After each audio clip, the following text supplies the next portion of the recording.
What's up YouTube? Okay, so today we're going to talk about what's the bare minimum equipment you need to shoot a wedding and become a wedding photographer.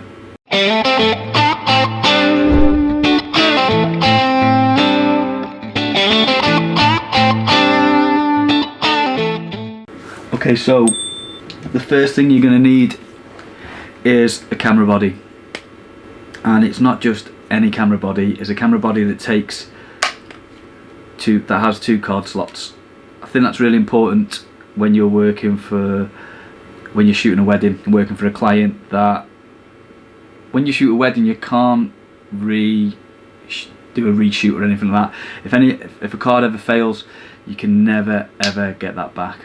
So it's good practice to have a camera body that has two card slots. I'd never shoot a wedding without having dual card slots. If you ever have a card fail, which I have in the past, you'd be pretty unlucky to have two cards fail at the same camera. And also, one card fails, it's no big deal, because you know you've always got the images on the other card. So the first thing you need is a camera body. To shoot a wedding, I believe that it's important that you don't just have one body, you have two bodies. One is a backup.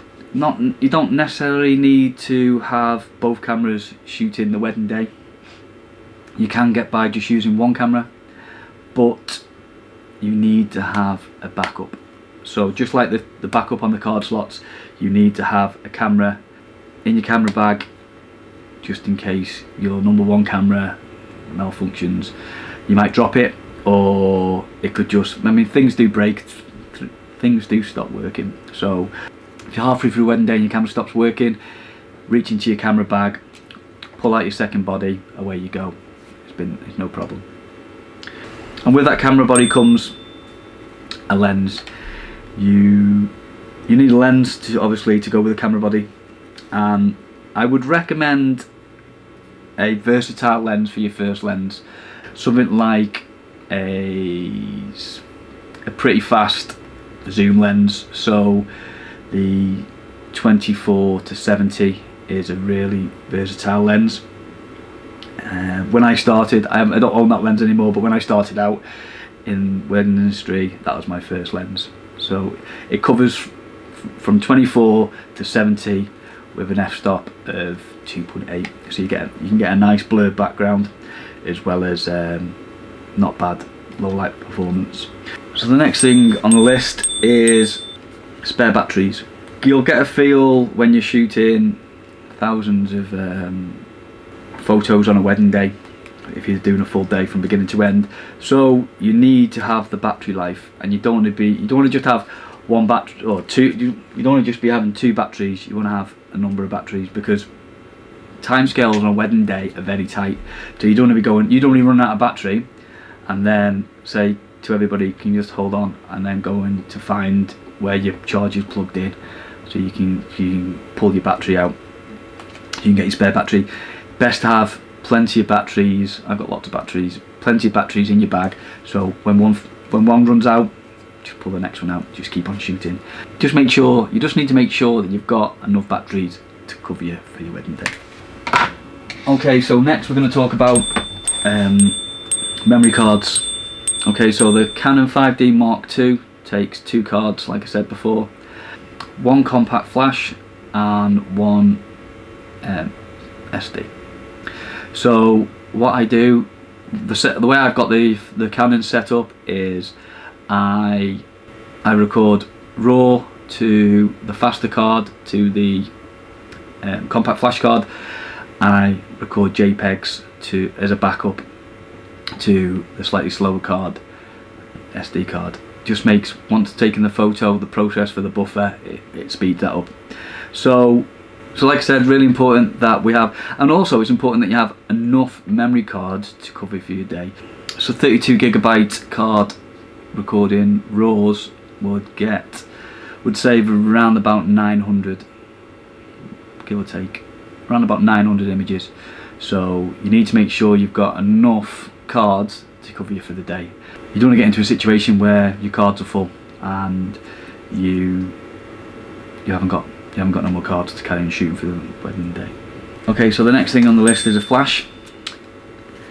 You get a lot of people, a lot of photographers that just say they're natural light photographers, but there will be some part of the day where the light goes, so you will need to have a flash.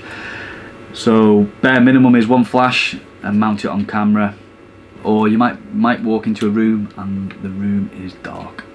That's all that happens. So maybe you walk into a hotel room where the bride's getting ready and it is a dark room with lots of people in there. You're going to need flash.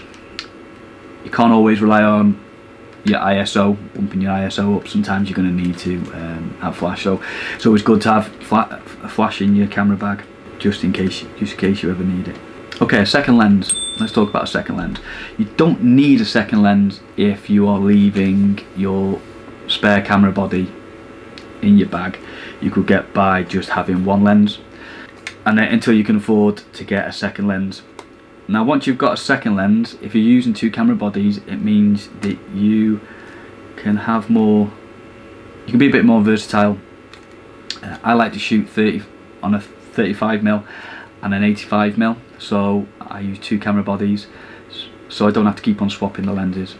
If I see a photograph I want to capture, I can then make a decision whether I want to use 85 or 35, because they're both on each camera body and I carry them around with me. That's just the way I like to shoot, just to make my life easier. It's not a necessity. To you all like me and you've got two camera bodies, two lenses, it'll be an advantage to have two flashes as well, because it's all about making your life easier on the wedding day. So if you had two cameras with two lenses on, then you don't want to be just having one flash, because whenever you're in a situation where you